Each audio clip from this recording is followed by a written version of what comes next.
Dengar doa kami yang kami panjatkan dalam nama Yesus Kristus, penebus dan juru selamat kami yang hidup. Kami sudah berdoa. Amin. Kemarin malam saya sudah berkhotbah tentang seorang yang penting di dalam Alkitab. Dia yang mengakibatkan seluruh dunia jatuh di dalam dosa karena dia mewakili engkau dan saya. Namanya adalah Adam. Mestinya Allah memimpin Adam. Adam menguasai istri, istrinya menguasai binatang, dan binatang mengatasi daripada tumbuh-tumbuhan. Ini adalah chain of order. Ini adalah sesuatu klasifikasi daripada status-status yang berada di seluruh alam semesta.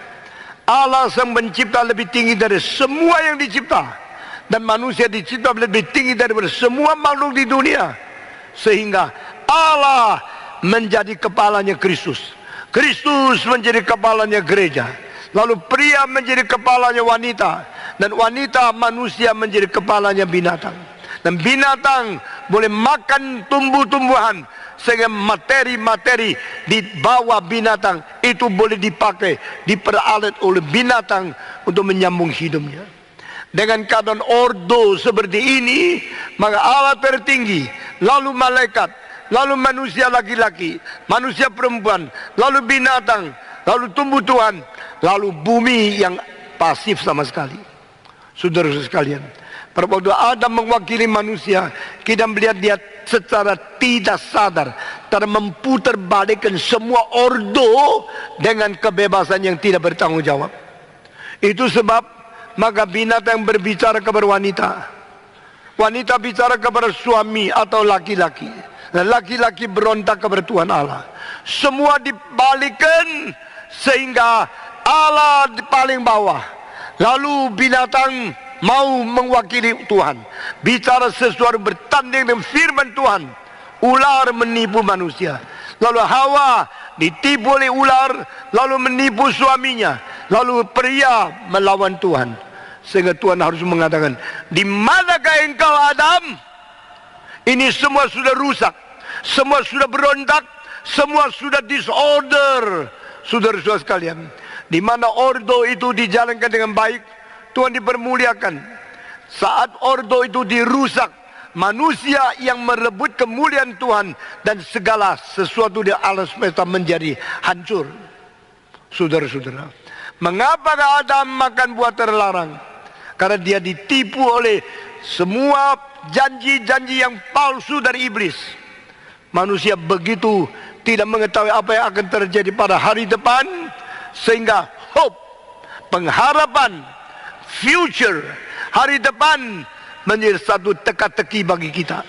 Dan barang siapa yang bisa memberikan janji, engkau akan, engkau pasti, engkau mungkin mendapatkan sesuatu berkat di hari depan, goncanglah hatimu dan engkau mulai meragukan firman Tuhan. Begitu banyak orang Kristen gagal karena dia tidak menempatkan firman Tuhan di tempat lebih tinggi daripada filsafat. Begitu banyak pemuda-pemudi mahasiswa setelah mempelajari Nietzsche, mempelajari Heidegger, mempelajari filosof-filosof Karl Marx, Engels, Lenin, Mao Zedong, Stalin, dan filsafat-filsafat yang lain, maka mereka mulai merasa bahwa Alkitab tidak setinggi seperti evolusi. Apa yang dikatakan Tuhan tidak sebenar seperti apa yang dikatakan oleh Charles Darwin. Sehingga filsafat manusia mengatasi firman Tuhan, dan pikiran-pikiran daripada manusia yang menjadi pentafsir Alkitab, mentafsirkan seluruh dunia. The interpreter of the Bible and the interpreter of the universe menjadi pemimpin pikiran manusia. Is your reason ability guided by the wrong philosophy of the human being which committed sin and opposed God? Saudara-saudara, jika kita tidak menghargai firman Tuhan, kita membandingkan perkataan manusia, kita pikir filosof-filosof di dunia lebih pintar daripada rasul-rasul di dalam Alkitab. Kita melihat akan segala konklusi-konklusi dan diberikan oleh filsafat lebih penting daripada Alkitab yang diwahyukan oleh Tuhan.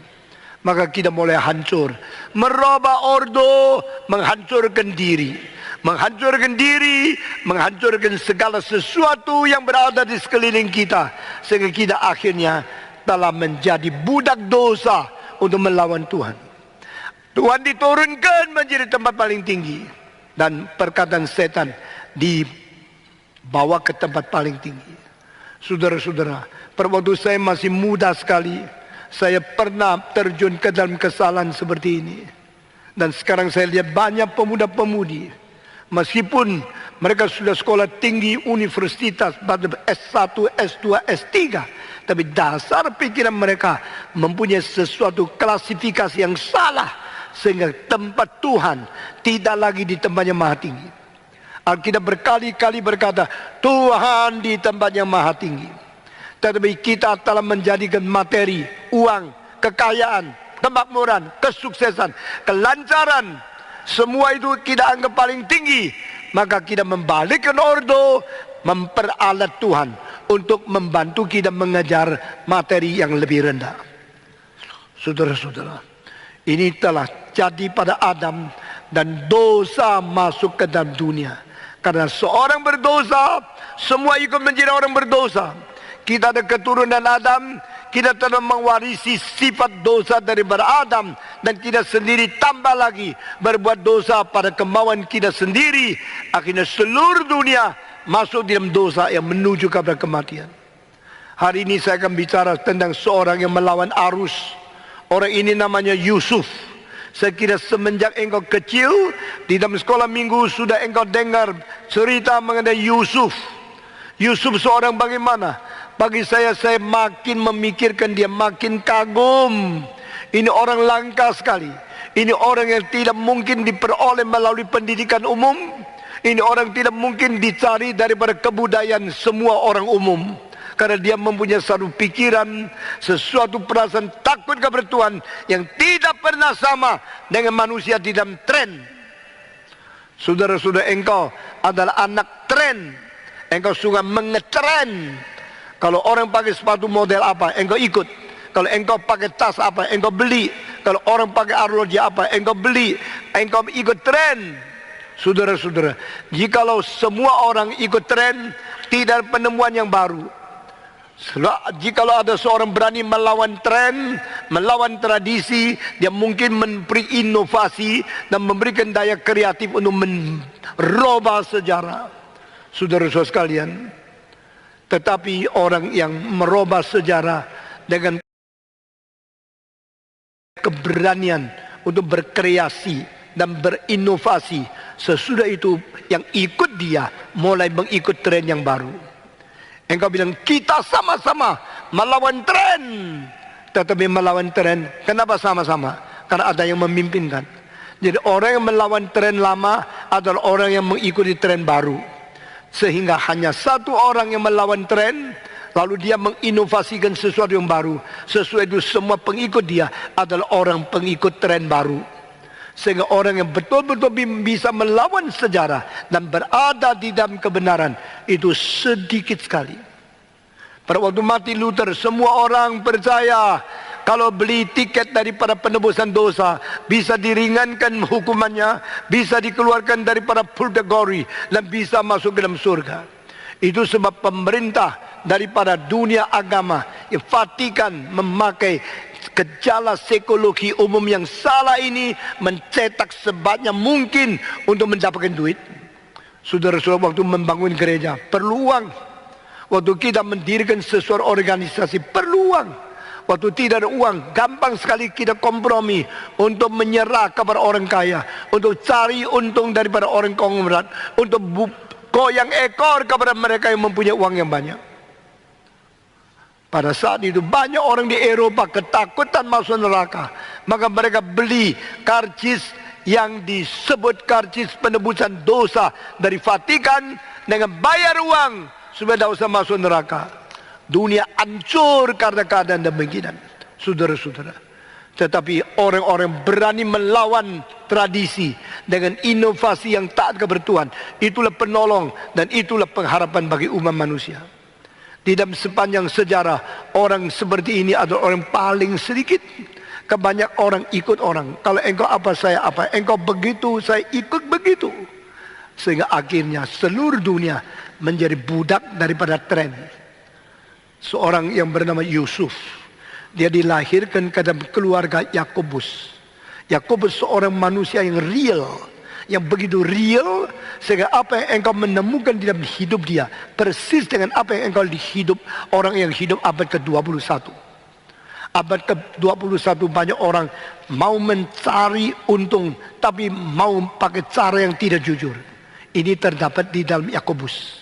Yakobus adalah seorang yang karena mempunyai cinta kepada seorang perempuan, dia mau kerja bertahun-tahun demi mendapatkan perempuan ini. Yakobus adalah seorang yang karena mau menginginkan kedudukan yang lebih penting sehingga dia pakai cara akal untuk berdagang secara tidak jujur. Dia memakai semangkok kacang merah untuk menipu kedudukan kakaknya yang menjadi anak sulung. Di dalam zaman kuno, mempunyai kedudukan sebagai anak sulung itu penting sekali karena mendapatkan warisan daripada ayahnya 2 kali lipat ganda. Menjadi anak sulung dihormati oleh semua orang, akan menjadi kepala suku. Dan di sini itu Yakobus mempunyai pikiran yang begitu jelek dan dia menipu kakaknya dan dia memakai segala cara yang tidak benar seperti pedagang sekarang yang tidak jujur.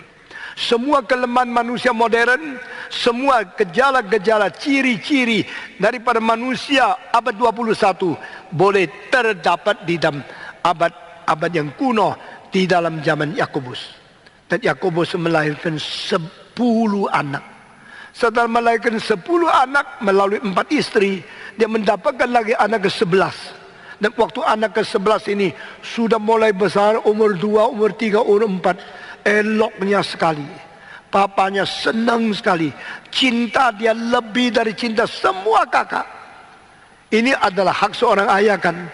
Ayah mau mencintai anak keberapa, dia berhak. Semua harta punya dia. Dan emosi punya dia. Dia memilih anak ini yang saya cintai.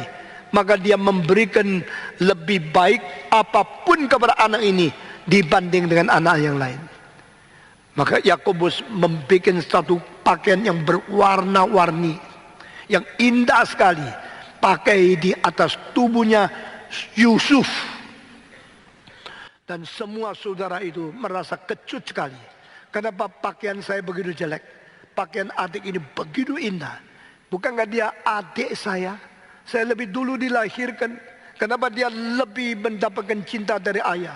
Mengapa dia mendapatkan pakaian lebih mahal, lebih indah, lebih kelas tinggi, lebih bermutu tinggi daripada saya? Maka mereka membenci dia. Dan Yakub mempunyai seorang anak ini yang hatinya murni sekali, polos sekali. Dia tidak tahu kalau dia memakai pakaian yang terlalu indah memancing kebencian daripada anak saudara-saudaranya, kakak-kakaknya, saudara-saudara. Bukan saja demikian, Tuhan memberikan dia mimpi-mimpi yang luar biasa. Dia mimpi 12 bintang. Di antaranya satu yang disembah oleh bintang yang lain. Dia memimpi matahari, bulan pun tunduk kepada bintang itu. Lalu dia dengan polos ceritakan mimpinya kepada orang lain. Orang bilang, kamu gila ya. Kamu begitu sombong, arogan. Engkau kira engkau mendapatkan sembah sujud daripada saudara-saudaramu? Bahkan papa mama sembah sujud kepadamu. Kurang ajar engkau. Mereka makin benci kepada Yusuf karena dia memimpikan sesuatu yang tidak masuk akal. Dia pakai pakaian yang lebih baik dari orang lain. Dia mendapat perkelakuan daripada papa, lebih cinta dia dari orang lain. Mereka menanam kebencian, dendam terus menerus. Akhirnya sudah satu hari mereka menjual dia. Pada waktu kakak-kakaknya menggembala di tempat yang jauh, papanya mengatakan, tolong bawa makanan ini untuk kakak-kakakmu yang berada di padang belantara. Yusuf yang polos ambil barang itu, dia pergi. Waktu dia pergi sambil jauh, dia senang sekali. Ini kakak-kakakku, saya tidak usah cari lagi.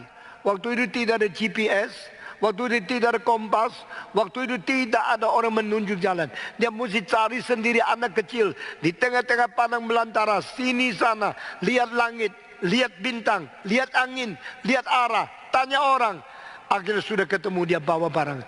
Dia kira kakaknya akan senang sekali. Tidak sangka kakaknya mengatakan, hei, tukang mimpi itu sudah datang. Dia menjadi orang yang merebut cinta ayah kita. Mari kita menghadapi dia dengan berani. Waktu dia datang, mereka mengikat dia, lalu memasukkan dia ke sumur. Mereka mau membunuh dia. Mereka mau memusnahkan dia. Karena ini orang yang mengakibatkan cinta ayah direbut oleh orang ini. Saudara-saudara, saya kira engkau sudah tahu cerita semua ini. Tapi mendadak ada seorang kakak melihat ada alternatif yang lain. Ada kelompok unta yang berjalan melewati padang pasir itu. Ini adalah orang-orang yang berdagang di tempat Mesir dan di tempat padang belantara ini. Kita jual anak ini kepada dia, dapat uang kita bagi. Sesudah itu kita beritahu kepada papa, anak ini sudah mati. Oh iya, boleh juga ya. Saudara-saudara, di dalam perjanjian lama ada orang yang jual adik. Di dalam perjanjian baru ada orang menjual guru. Orang yang menjadikan manusia komoditi untuk dijual. Ini semua berbakat ekonomis luar biasa. Orang-orang ekonom yang tidak jujur, apapun bisa dijual. Adik dijual, guru dijual. Yudas menjual Yesus, kakak-kakak dari Yesus menjual adik. Lalu akhirnya mereka keluarkan dari sumur, dijual, lalu dibawa pergi entah kemana. Seorang ibu yang melahirkan anak, kalau melihat anaknya kehilangan dan tidak tahu di mana, dia mulai hari itu tidak bisa tidur, tidak bisa makan, saban hari nangis. Saya pikir di mana anakku? Tapi seorang kakak yang benci kepada adik, tidak peduli adiknya di mana. Asal mereka mendapat uang bagi-bagi, sudah dapat uang, pakaian yang bagus itu justru tidak diberikan kepada orang yang beli anak itu. Lalu mereka lumurkan darah dari binatang untuk pakaian itu penuh dengan darah. Lalu mereka pulang berkata, "Oh papa, engkau suruh Yusuf dari kami ya?" "Iya, saya suruh dia bawa makanan dan vitamin untuk kamu. Tetapi kami tidak ketemu dia. Kami ketemu di tengah-tengah jalan ada pakaian yang berlumuran dengan darah. Mungkin dia sudah dimakan oleh singa atau sudah dimakan oleh beruang." Pada waktu Yakobus melihat pakaian yang penuh dengan darah dan mendengar cerita mungkin anaknya sudah dimakan oleh binatang liar, dia nangis, dia tepuk dada, dia berseru-seru mengatakan, "Cilakalah aku. Ini anak yang aku paling cinta, paling sayang, anak yang paling baik, yang aku menaruh pengharap paling besar. Mengapa sekarang dimakan oleh binatang liar?" Dia mulai hari itu tidak bisa makan, tidak bisa tidur, sampai dari menyeru nama Yusuf, Yusuf, di manakah engkau? Yusuf, kapan engkau pulang? Ada kemungkinkah aku melihat engkau sekali lagi sebagai anakku yang kukasihi dari sedalam-dalam hati sanubari saya? Tidak ada jawaban. Semua kakaknya diam-diam. Sudah dapat uang, adik sudah dijual, sudah bohong, diam-diam. Saudara-saudara, hati-hati. Setelah engkau berbuat dosa, engkau menjadi orang lain. Setelah engkau berani berbuat dosa, engkau berani suap hati nuranimu. Engkau mulai menjadi berani berpura-pura, berani untuk bertopeng, berani untuk menipu semua orang yang kau kenal, karena engkau sudah menerima bahagia daripada uang yang kau terima di dalam menjual atiknya. Mereka tidak bocor rahasia. 10 orang, semua yang sudah dapat bagian daripada uang itu, semua tutup mulut, tidak bocor satu kalimat pun. Biar papanya terus susah payah. Saya menghitung kira-kira ayahnya mulai hari itu begitu susah. Dan tidak ada lagi pengharapan hidup di dunia untuk bertemu lagi dengan anak yang kekasih itu. Berpuluh-puluh tahun menipu ayah biar dia susah berpuluh-puluh tahun. Kenapa tega? Karena orang kalau sudah mempunyai kebencian, berani berbuat dosa segala macam dan tidak pernah mengaku dosa dan tidak pernah menjadi minder karena dosa yang diperbuat. Mereka sama-sama hidup seperti sehari-hari, seolah-olah pernah terjadi. Mereka tidak pernah bocor rahasia. Tidak pernah memberitahu kepada Yakub, ayahnya yang sudah tua, bahwa anak itu kita jual dan kita dapat uang, dan kita tak tahu dia sekarang dia di mana. Kami tidak tahu. Namun demikian uang sudah pakai habis. Mereka tidak bocor, membiarkan ayahnya menanggung kesedihan dengan tidak ada pengharapan. Waktu itu tidak ada cara menemukan DNA dari darah itu betul darah manusia atau darah binatang. Pokoknya sebelum ada ilmu pengetahuan, banyak penipuan itu berunggul, dan Yakub dengan susah payah hidup menghadapi kematian karena dia tidak ada pengharapan lagi melihat Yusuf ini. Tetapi Alkitab pertama kali menceritakan bagaimana seorang yang dipakai Tuhan harus mengalami segala penganiayaan, kesengsaraan, penderitaan, mewakili Yesus Kristus yang akan datang ke dalam dunia ini. Dia dijual karena dia elok, muda, jantan, kuat, maka dijual menjadi budak. Saudara-saudara, kalau engkau mengetahui sistem zaman kuno, budak itu karena dijual ditelanjangi dulu. Lalu orang bisa lihat badannya berapa kuat, ada cacat tidak. Semua tempat termasuk alat kelamin harus kelihatan. Tahu kalau dia ada sakit, ada sipilis atau tidak. Baru dibeli. Kalau budaknya sehat, sempurna, sama sekali tidak ada penyakit, bisa dibeli dengan harga yang mahal. Lalu jadikan pegawai, jadikan budak, jadikan pekerja di dalam orang-orang rumahnya orang kaya. Perempuan juga begitu, ditelanjangi supaya lihat berapa cantik. Mungkin dijadikan gundik, mungkin dijadikan pembantu. Tapi yang kurus, yang tua, yang sakit, tak laku. Yang sehat, yang ganteng, yang gagah, itu lakunya mahal sekali. Yusuf dijual 2 kali. Pertama kali dijual oleh kakak-kakaknya. Kedua kali dijual oleh orang yang memperdagangkan perbudakan. Lalu Potifar, seorang pejabat tinggi daripada orang-orang di istana daripada Mesir, membeli dia. Saya tidak tahu doa setelah dijual malam itu isinya apa. Oh Tuhan, saya berterima kasih. Engkau memberikan kakak kepada saya, memberikan papa mama kepada saya. Engkau memberikan iman yang sejati kepada saya. Tetapi Yusuf yang masih budak, yang masih remaja, setelah dijual, dia mau doa apa? Di manakah engkau Tuhan? Aku mengapa mesti percaya kepada engkau? Mengapa bersama-sama orang hidup di dunia aku harus dijual menjadi budak? Di manakah engkau? Saudara-saudara, when people suffers, they always like to ask, where are you, God? When people suffers. Pada waktu manusia bersengsara, menderita, selalu tanya, manakah engkau Tuhan? Di manakah engkau? Di manakah adilanmu? Di manakah matamu? Di manakah penjagaanmu? Mengapa saya yang harus menderita sengsara seperti ini?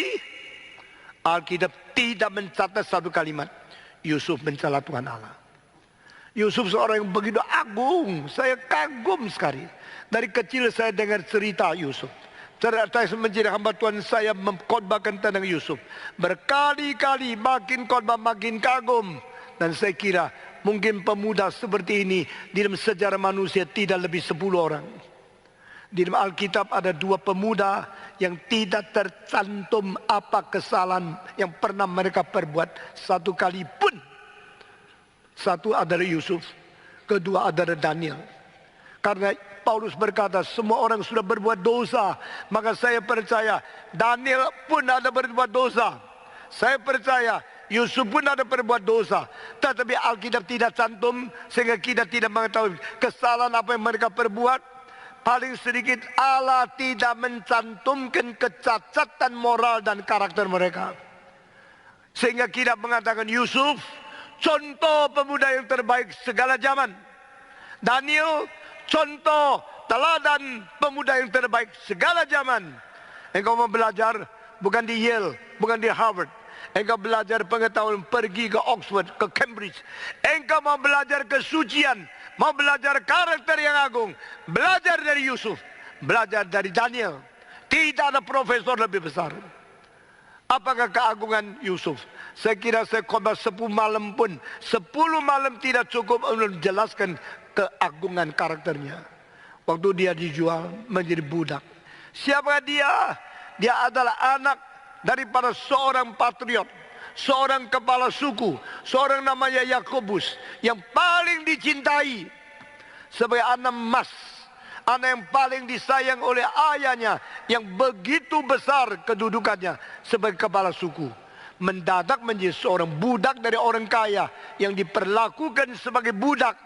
Itu derajat turunnya dia punya keadaan sebagai martabat manusia. Dari anak yang paling disayang menjadi budak orang yang sembarangan disuruh. Perasaan itu bagaimana? Kalau kita dari budak menjadi anak raja, kita senangnya luar biasa. Tapi engkau jadi anak dari orang yang paling kaya, menjadi budak di negeri luar, engkau sedihnya luar biasa. Tapi Alkitab tidak mencantum satu kalimat sungut-sungutan daripada Yusuf pada waktu dia menjadi budak. Dia tetap rela, dia tetap senang, dia bersuka cita, dia tenang jiwanya karena dia mengetahui hidup dia di dalam tangan Tuhan.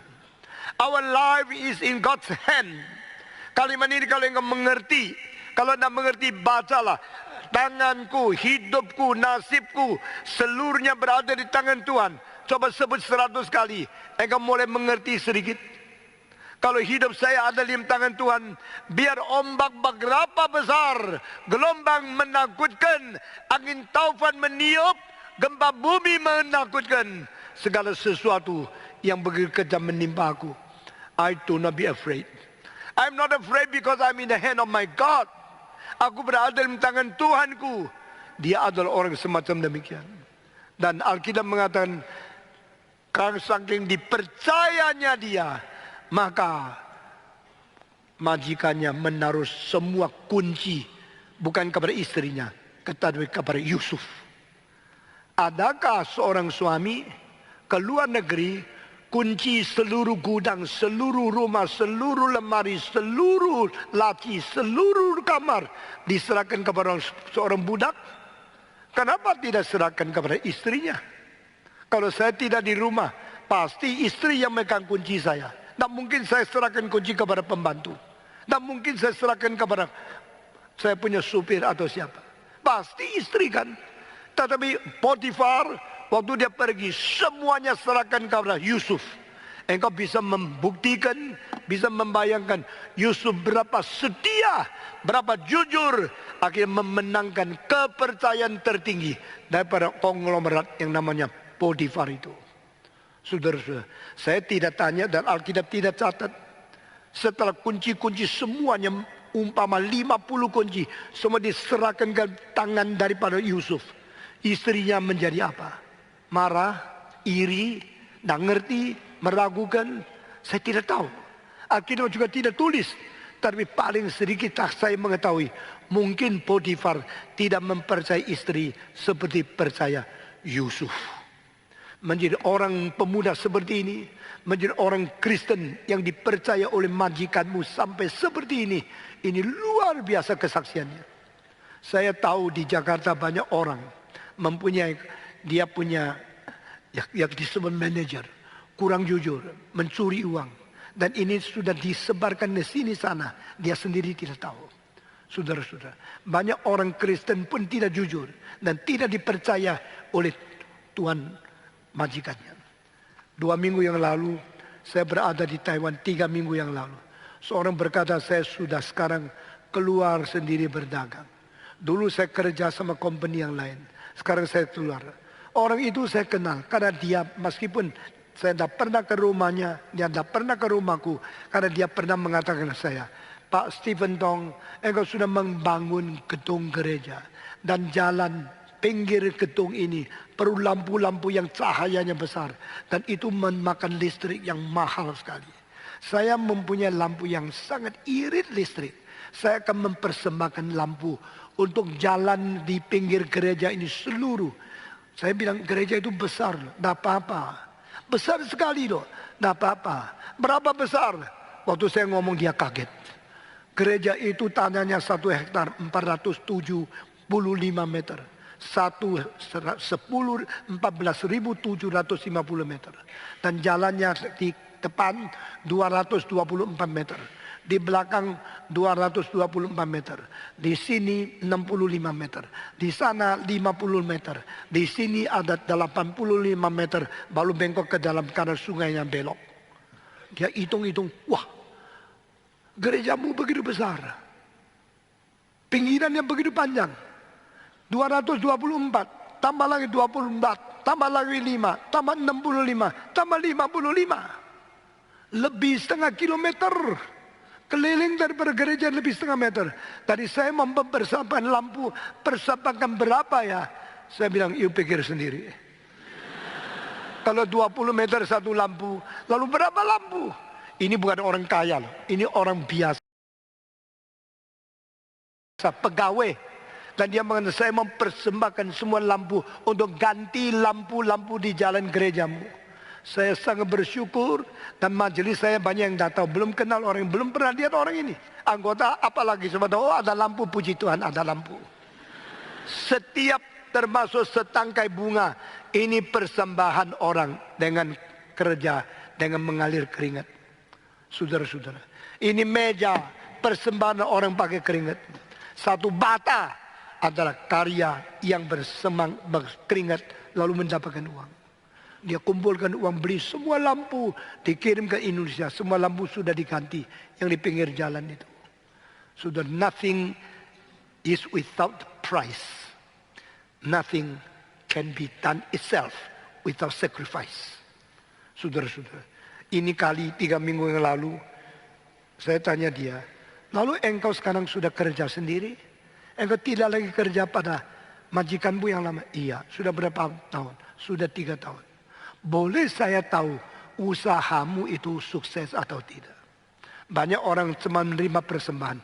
Tidak pernah doakan anggota yang memberi persembahan. Terus ingin beri persembahan lebih banyak. Lu mati hidup saya tidak peduli. Waktu engkau memberi persembahan sebanyak mungkin saya lebih senang. Dan pendeta-pendeta hanya senang mendekati orang kaya. Cilakalah dia. Engkau harus menjadi gembala dan menggembalakan yang miskin, yang sakit, yang tersesat, yang kurang.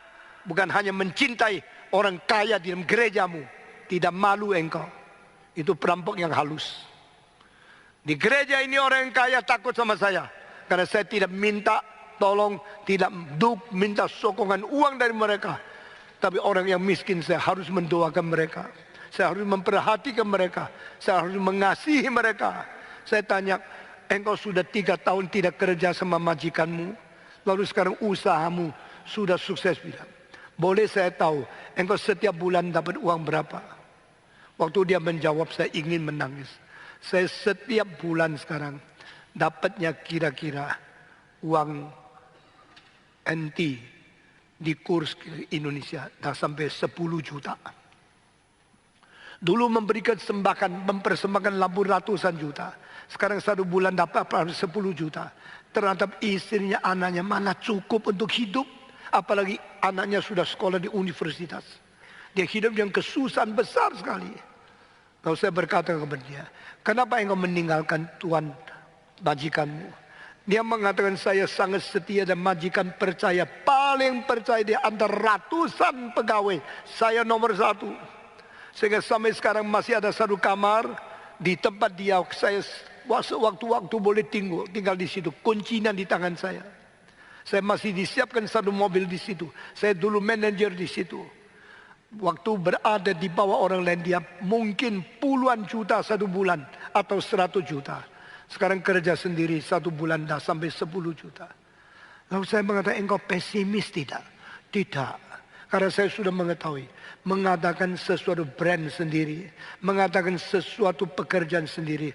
Perlu 5 tahun baru dipercaya oleh orang lain. Apalagi usaha saya ada usaha makanan. Food industry. Ini sulit karena orang tidak tahu kalau makan mencret tidak. Orang tidak tahu kalau makanan itu bahannya sehat atau tidak. Sampai 5 tahun baru orang bicara satu kepada lain. 5 tahun kemudian barulah usaha ini bisa stabil. Saya harus tahan 5 tahun hidup susah. Saya sangat tergerak. Dan saya tanya dia, engkau begitu setia sama majikanmu. Boleh saya tanya, majikanku bagaimana menghadapi engkau. Majikanku tidak pernah menghadapi saya dengan baik. Cuma percaya 100%, tapi gajinya rendah sekali. Wah, saya merasa kalimat dari para Karl Marx harus kita perhatikan. Orang yang kerja dengan memeras tenaga, keringat untuk engkau, sehingga engkau kaya.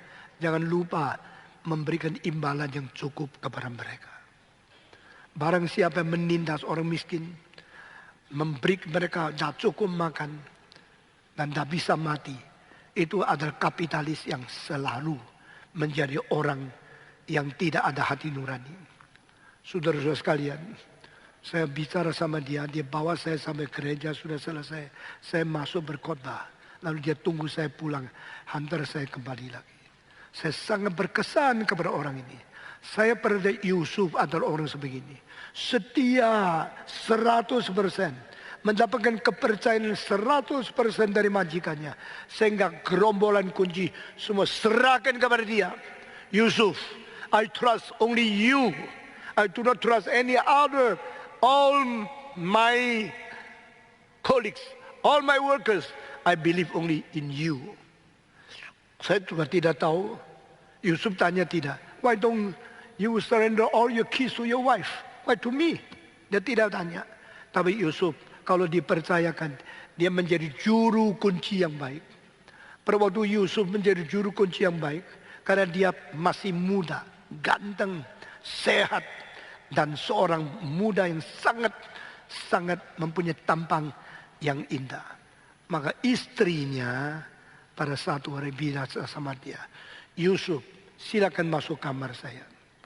Ya, Bu, ada perlu apa? Saya sudah masuk kamarnya. Robalah sifat. Di hadapan orang sopan. Mendarat perempuan itu tutup pintu. Dan berkata, silakan duduk di atas tempat tidurku.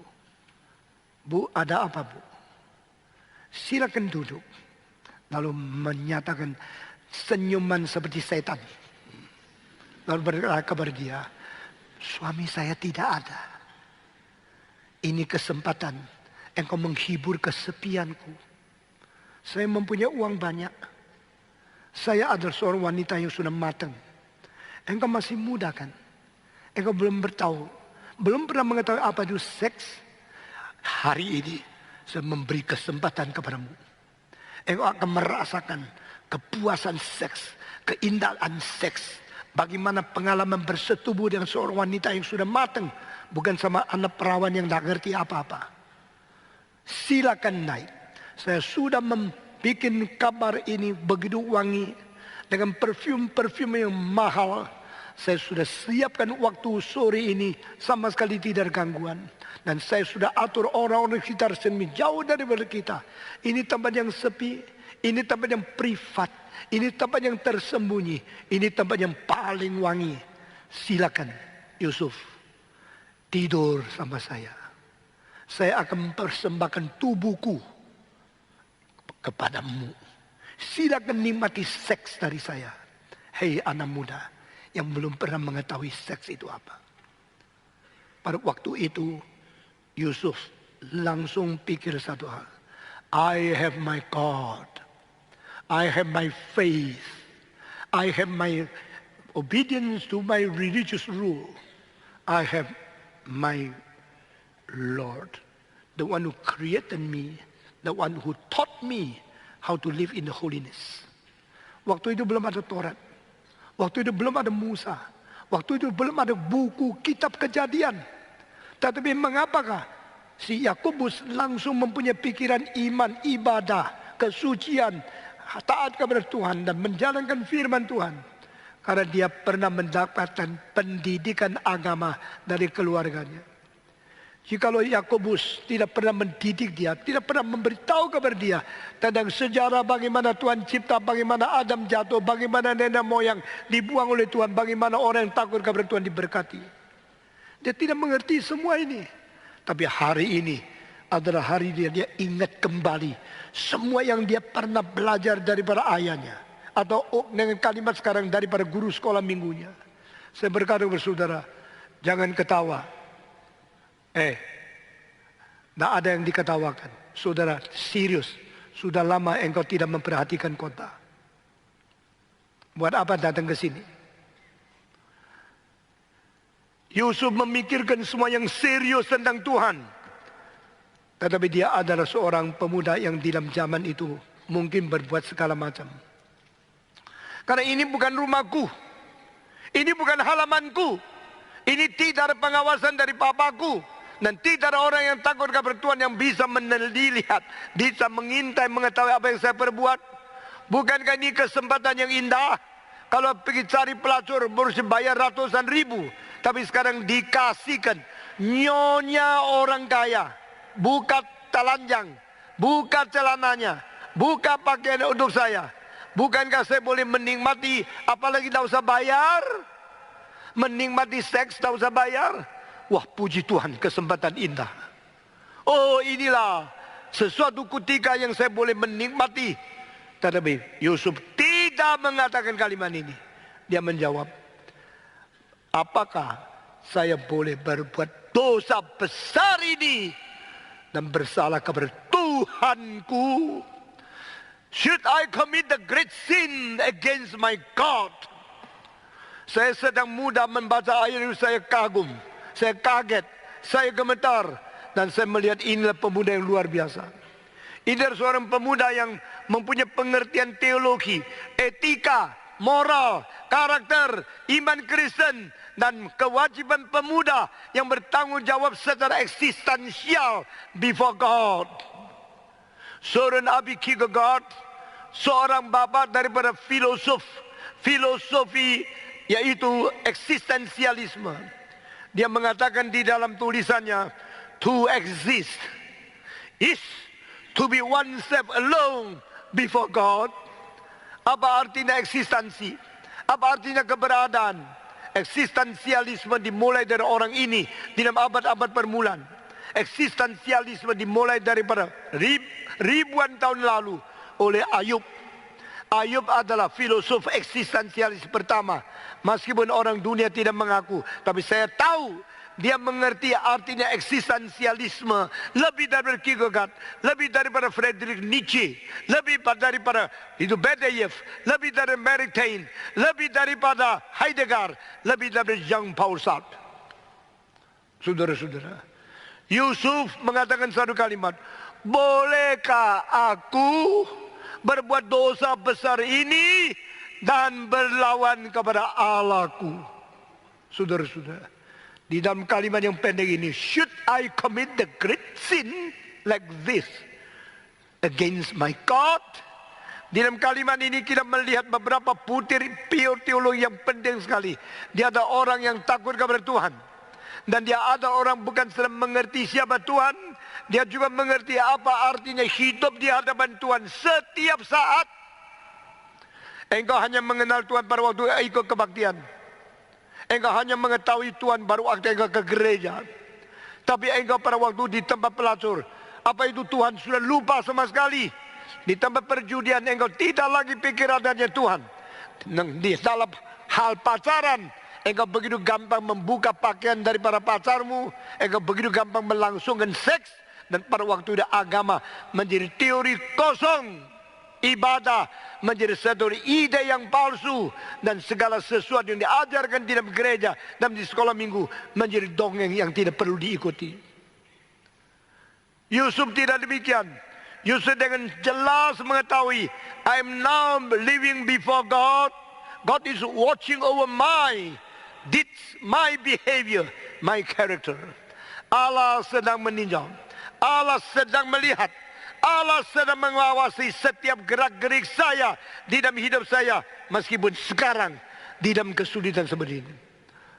Dia tidak mengatakan, Tuhan, mengapa engkau membiarkan saya menjadi budak? Kalau engkau tidak menjaga saya bagaimana percaya engkau ada? Mengapa saya percaya engkau masih meninjau saya? Saya tidak peduli siapa engkau. Saya mau ikut orang Mesir. Orang Mesir berpacaran satu orang dengan 10 wanita.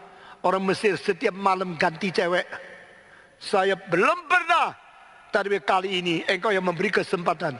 Tuan rumah yang begitu cantik, yang dimiliki oleh orang kaya, buka baju untuk saya. Inilah kesempatan saya. Saya begitu gampang bisa rangsang saya begitu gampang bisa melakukan seks. Tapi dia tidak. Dia mengetahui Tuhan itu suci. Dan Tuhan hanya mau manusia di hadapan dia menjadi orang yang hidupnya suci. My God is a holy God. And you want me to be holy before you. I not exist before you. The living God, the watching God, the loving God, the holy God. Engkau Allah yang suci, yang mengawasi. Engkau Allah yang mencintai saya, dan Engkau Allah yang mendidik saya hidup dalam kesucian. Berarti dia adalah orang yang masih percaya kepada Allah, masih takut kepada Allah. Dia adalah seorang pemuda yang tidak melupakan pengajaran-pengajaran dari kecil yang pernah dia terima dari guru sekolah minggu, dari papanya, daripada tempat kampung halamannya. Berapa banyak orang waktu di Indonesia masih hidup suci. Begitu sampai di Singapura mulai melacur. Begitu banyak mahasiswa masih di kampung halaman masih suci. Sudah pergi sekolah di Amerika, di Eropa mulai cari pelacur-pelacur. Saya sendiri pernah membimbing seorang pria yang ganteng sekali di Berlin tahun 1983. Pada waktu saya 3 minggu memelihara menggembalakan orang-orang Indonesia di Jerman. Lalu mereka mengatakan, bolehkah saya appoint waktu dengan Pak Stephen yang saya berbicara tentang riwayat dan pergumulan saya. Seorang universitas, mahasiswa yang ganteng sekali. Kira-kira umur 24. Janji waktu sama saya. Masuk ke dalam kamar saya. Lalu dia mengatakan, Pak Tong, saya seorang diri di Jerman. Papa mama di Indonesia. Mereka orang Kristen. Adik saya, ipar saya semua di Indonesia. Saya sebatang kara di sini. Lalu saya mengatakan, apa yang engkau bicara saya sepi sekali. Lalu kalau sepi bagaimana? Doa dong. Doa tapi sebentar sudah bosan. Baca kitab suci. Tidak minat baca kitab suci.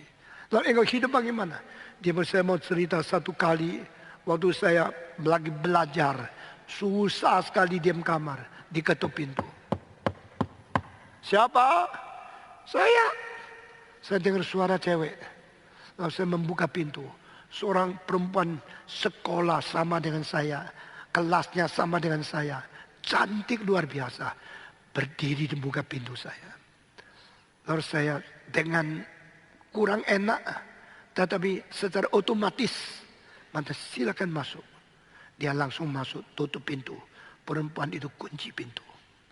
Sesuai itu duduk di pinggir saya. Sesuai itu ulurkan tangan, pegang tangan saya. Lalu dia berkata, saya hari ini minta engkau bantu saya. Bantu apa? Bantu pelajaran saya. Bawa tidak, lupa bawa. Omong kosong kan? Mau belajar lupa bawa. Lalu dia bilang, ada apa lagi?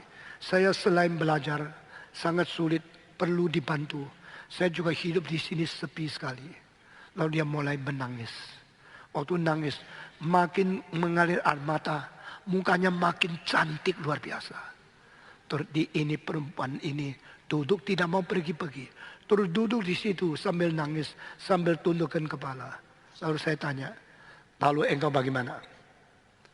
Ya dengan jujur, saya tertarik sama dia.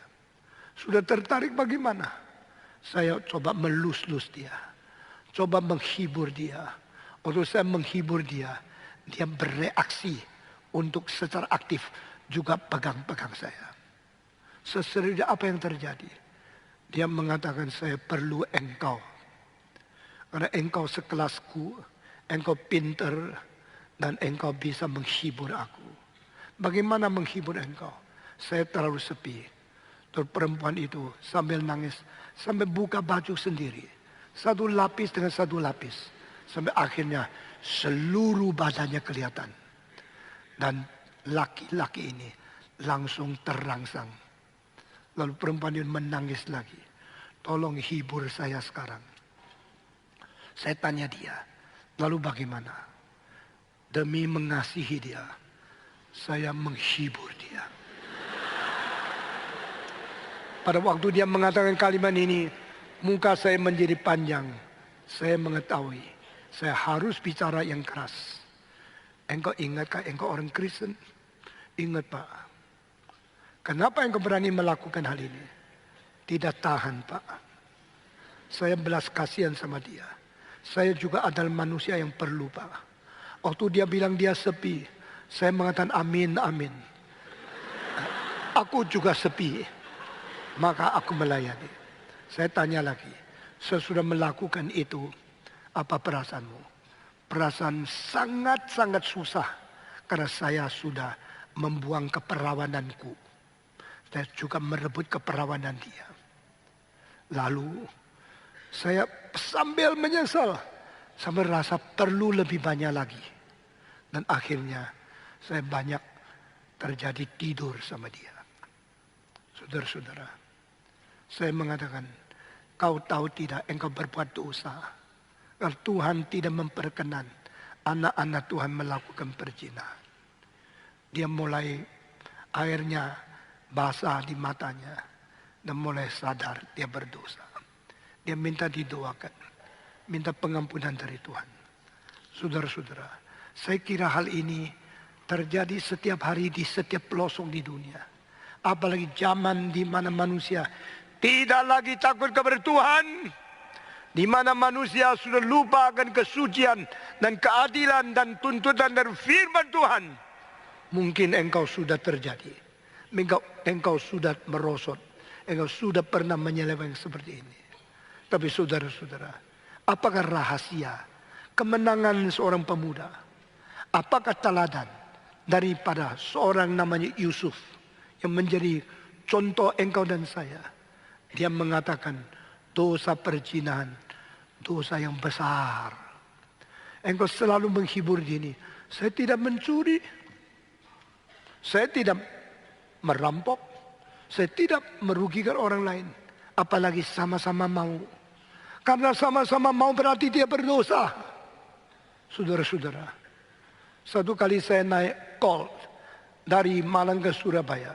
Duduk di pinggir, satu sopir, satu orang penumpang yang lain.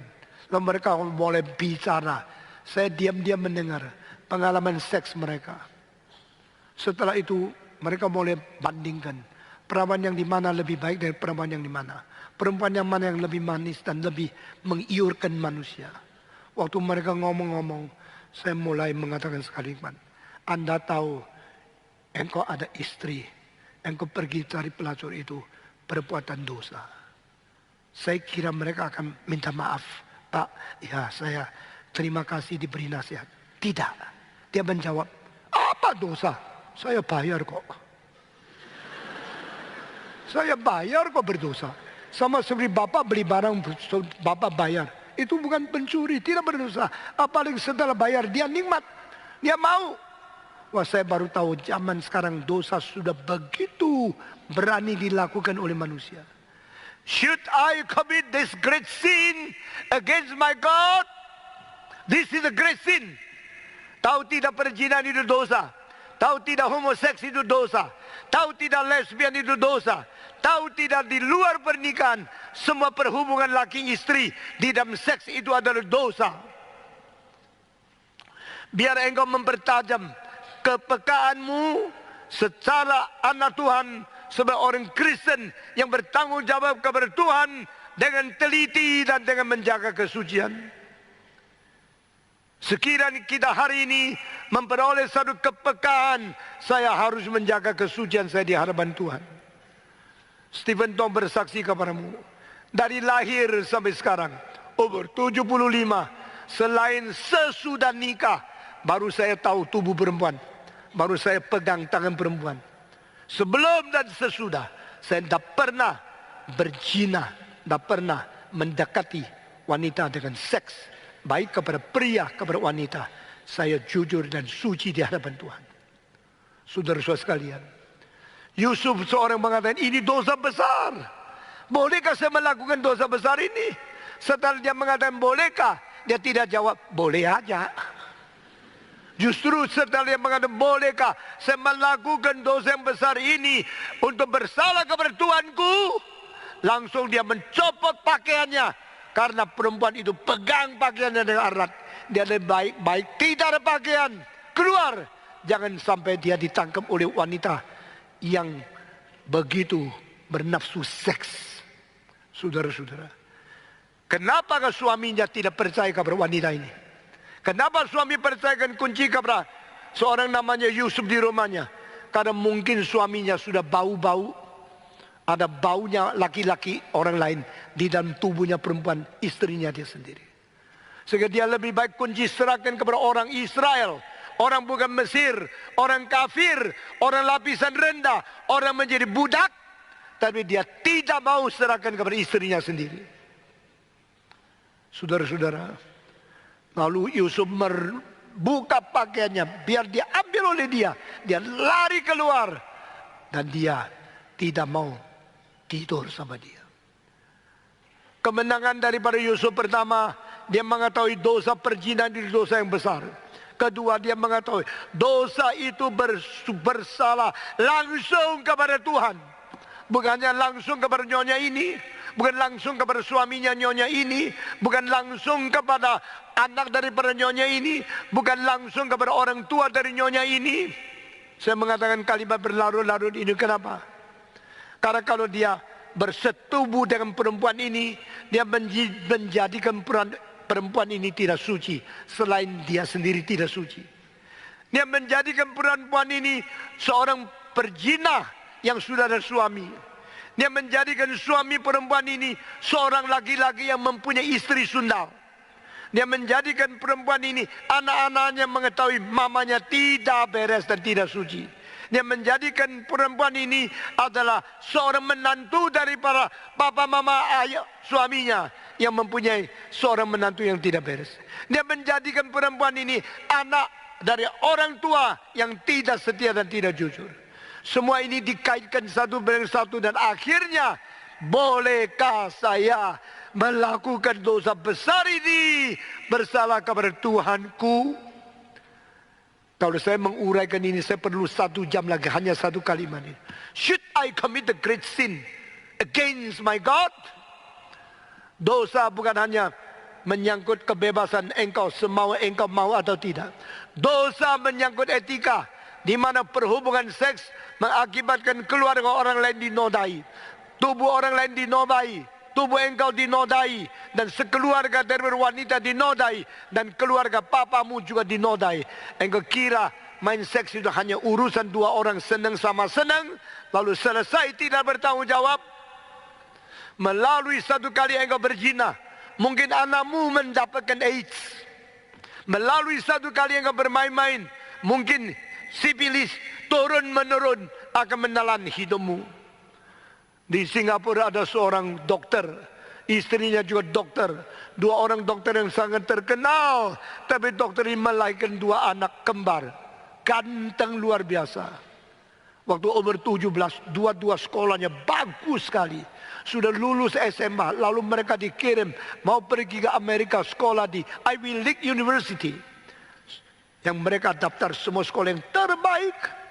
Lalu disuruh sama embassy Amerika periksa dokter.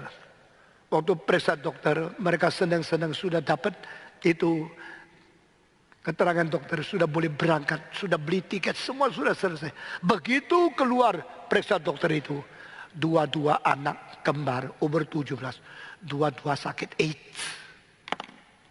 Waktu laporan kirim ke rumahnya, semua senang-senang buka, papa melihat hampir pingsan, mamanya langsung pingsan.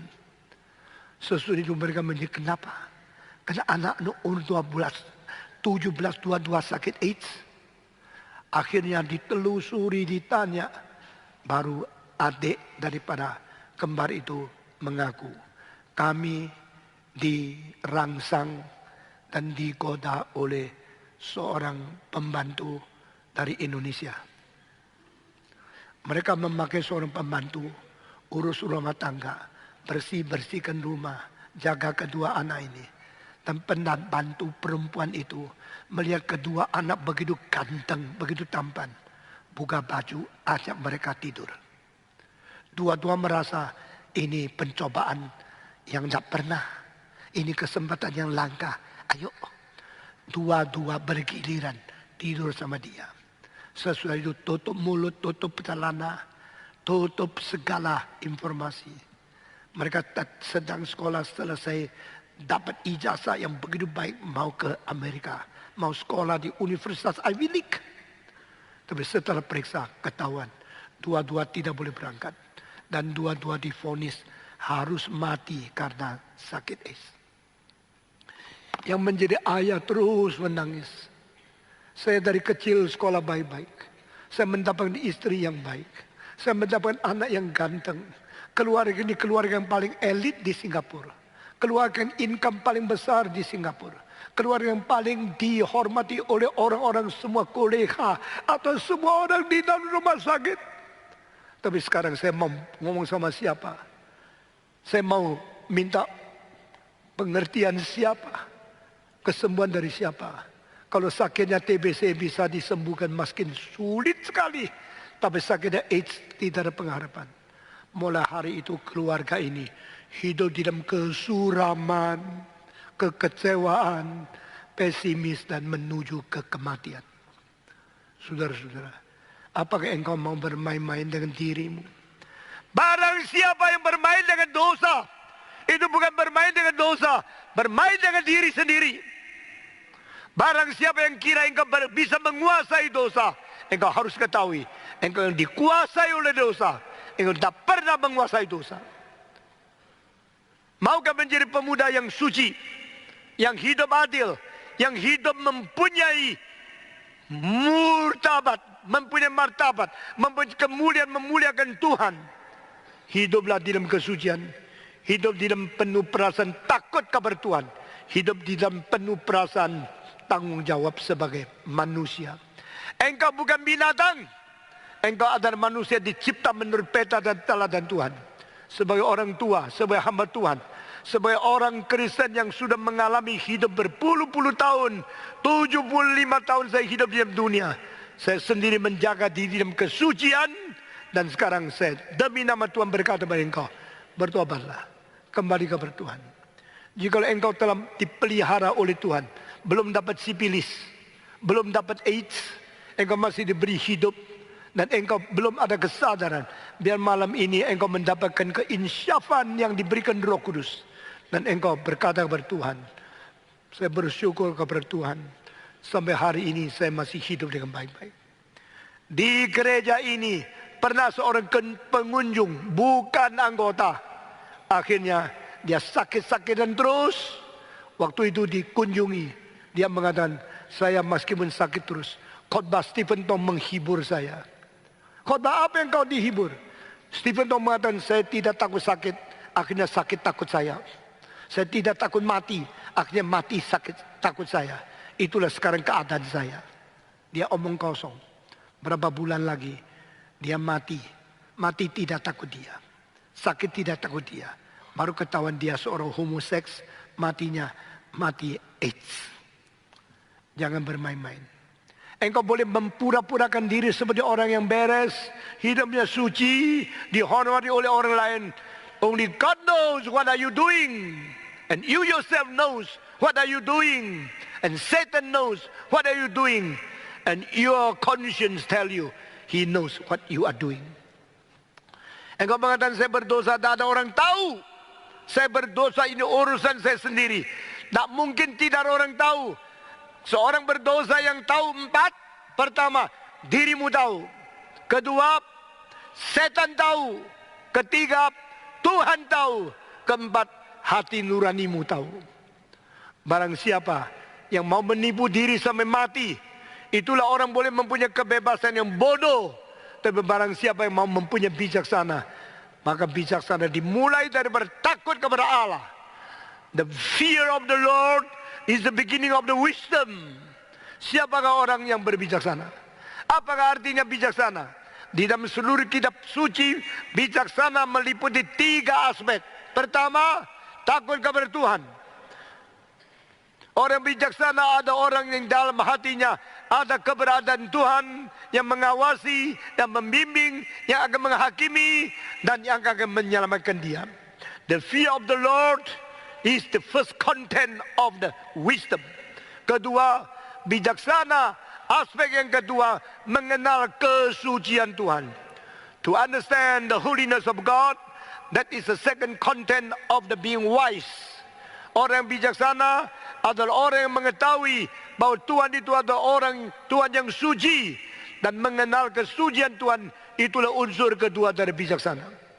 Ketiga, bijaksana adalah tindakan meninggalkan dosa sejauh mungkin dan engkau hidup di dalam kesucian. The fear of the Lord, the knowledge of God's holiness, and the departure of the all wrongdoings, and keep you in the righteousness of God. Saudara-saudara, dengan ketiga hal ini engkau menjadi orang yang berbijaksana. Saya hari ini cuma bicara satu peristiwa yang kecil yang terjadi berapa menit saja yang terjadi pada Yusuf. Setelah Yusuf meninggalkan kamar itu, membuang pakaiannya, diambil oleh istrinya dari Potifar itu, dia lari keluar dari saudara-saudara. Tetapi tidak lama kemudian, perempuan yang mencintai engkau adalah jahatnya menjadi orang yang paling kejam untuk merugikan engkau. Jikalau orang mencintai engkau, engkau menolak, dia mendatang menjadi benci engkau, dia akan menghabisi engkau. Perempuan itu tunggu suaminya pulang, berkata, inilah pakaian budak orang Israel yang kau ambil, dia menjadi budakmu, kau serahkan kunci. Tahu dia berapa kurang ajar? Dia buka baju, mau menyetubuhi saya, akhirnya bajunya saya panggil, dia lari. Inilah buktinya, dia ingin bersetubuh dengan saya. Suami pada waktu itu percaya dia. Akhirnya Yusuf dimasukkan ke dalam penjara, bertahun-tahun menderita di dalam bawah itu jendela besi. Saudara-saudara, apa salahnya Yusuf? Kenapa dihukum seperti ini? Mengapa Tuhan yang maha tahu, maha kuasa membiarkan anaknya tersiksa seperti ini? Di manakah pertolongan Tuhan? Mengapa Tuhan tidak melepaskan dia pada waktu hari itu dengan kirim seorang saksi, ini ada yang baik? Where are you, God, when people suffers? When I was in prison, you didn't come to see me, and you let me suffer like this. What is the meaning of your purpose in my life? Saudara-saudara, banyak hal yang ditinggalkan di Alkitab yang kita sulit mengerti. Jangan percaya pendeta dan pendeta yang mengatakan percaya Tuhan akan menjadi kaya, akan menjadi sukses, semua beres. Itu penipu-penipu yang pakai jubah pendeta berdiri atas mimbar untuk merusak imanmu. Tapi hari ini saya sebagai pendeta yang saya harus patuh kepada Tuhan, berkata kepadamu, jika engkau berjalan di dalam kebenaran, mungkin engkau disiksa. Jika engkau hidup suci, engkau mungkin difitnah. Jika engkau tidak bersalah, mungkin engkau masuk penjara. Saya sendiri mengalami banyak kesulitan yang diberikan oleh orang yang dulunya hormat saya, tetapi palsu. Mereka hanya ingin memperalat saya. Sebagai pendeta berkata, saudara, di sekitar saya banyak orang, sebagian yang betul-betul mau melayani, bertaat kepada Tuhan, berserta dengan saya. Sebagian yang memperalat saya, karena saya sudah terkenal. Dia ingin mau dikatrol menjadi terkenal. Setelah mereka tahu tidak mungkin dikatrol, mereka mulai membenci, menggigit, lalu menghantam, menghancurkan saya. Saya beritahu kepada saudara, Tuhan itu suci, adil, dan maha kuasa. Namun Tuhan kadang-kadang melatih engkau, membiarkan orang benar mendapatkan penganiayaan, kesulitan, dan segala sengsara. Saya tidak meneruskan karena waktu saya sudah sampai. Saya berkata kepada saudara, keep your life in holiness, and the fear of the Lord become the foundation of your living. Maukah engkau menjadi orang yang takut kepada Tuhan, hidup di dalam penuh perasaan takut kepada Tuhan, dan hidup memuliakan nama Tuhan? Maukah saudara? Zaman ini memerlukan pemuda-pemudi seperti ini. Di dalam kerajaan Allah memerlukan hamba-hamba Tuhan seperti ini. Di dalam hari depan Indonesia perlu karakter-karakter rohani, kesucian dari orang Kristen seperti ini. Jangan engkau melarikan diri. Jangan menganggap kin tempat bermain-main. Inilah tempat engkau mendengar firman Tuhan. Engkau membersihkan diri, engkau mengabdi di dalam kesucian, dan engkau menanti bagaimana dipakai oleh Tuhan. Mari kita berdoa. Bapa di dalam surga, kami berterima kasih untuk segala kesucian, keadilan, kebajikan dan cinta kasih yang sudah Tuhan paparkan di dalam kitab suci dan Tuhan nyatakan melalui hamba-hambamu yang suci yang menjadi teladan setiap zaman seperti Yusuf ya Tuhan. Kami berdoa kiranya Engkau menggerakkan hati kami dan jadikan kami orang yang sungguh-sungguh menjalankan tugas kesucian untuk memperkenan hati Tuhan. Dengar doa kami. Dalam nama Yesus Kristus kami berdoa. Mari kita berdiri bersama-sama. Semua berdiri di hadapan Tuhan. Api roh suci bakar hatiku dengan kasih yang murni dari Kalvari. Roh Pentakosta, Gia bagi nama-Mu.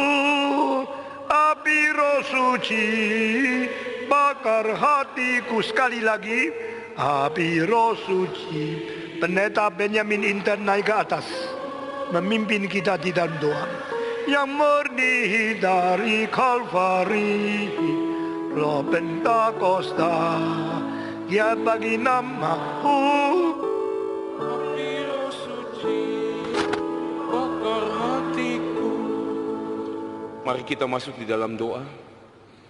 Kami datang sekali lagi Tuhan pada malam ini. Kami sungguh mengucap syukur kepada Tuhan. Firman-Mu malam ini, api kebangunan, telah membangkitkan kami ya Tuhan. Jiwa-jiwa untuk kembali kepada Tuhan.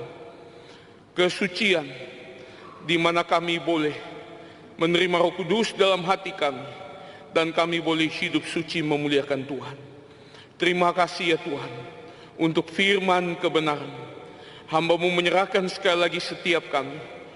Firman Tuhan tidak akan kembali dengan sia-sia, tapi akan melakukan misi yang sudah Tuhan suruhkan kepadanya, di mana akan digenapi di dalam hidup kami. Kami mengucap syukur ya Tuhan. Di dalam nama Tuhan kami Yesus Kristus, kami panjatkan doa kepada Bapa yang di surga. Amin. Silakan duduk. Mari Bapak Ibu Saudara kita meresponi